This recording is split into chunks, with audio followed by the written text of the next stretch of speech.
Matt, when I look at a house, this is a house built in 1987, I believe. So it's a newer house in a newer subdivision. You know, nice high-end home. So certain homes have certain problems, certain issues. So when I look at a house, I have a list that I go through. The common problems on that kind of a house. Like this house, for instance.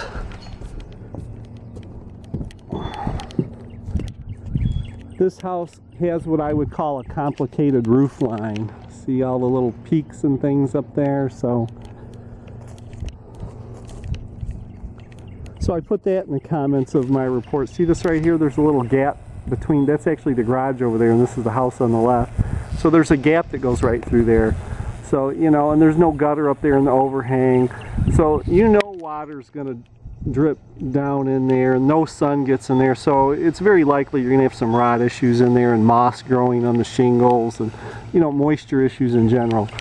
So, you know, even before I get to a house, when I look at it on the internet, you know, I punch in the address and Google it, and I could start writing a report before I even get there, you know. Because I see that and I go, complicated roof line. I put a comment in about that. It's a leak hazard, water issues. You got wooden windows here. Back when this house was built, wooden windows were the rage. Everybody laughed at vinyl, but these windows don't have storm windows on them, and they fail because they don't have storms. This bottom sash right here rots out on these houses. Several of these are rotted out on this house. Another issue is you got a door wall here. When you ever see a door wall in a house, there's a chance that there's some rot underneath here because the tracks tend to leak water. You know, the water could come from anywhere around here. So when I first got to this house, this is the subject of this video anyhow. So when I first got to this house, I saw this door wall. So after I went over everything with my customer,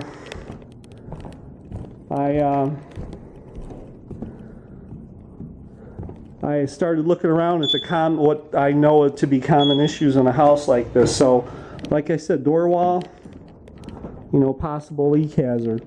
So while my customer's going over the paperwork that I gave him to read through and sign, I run down in the basement.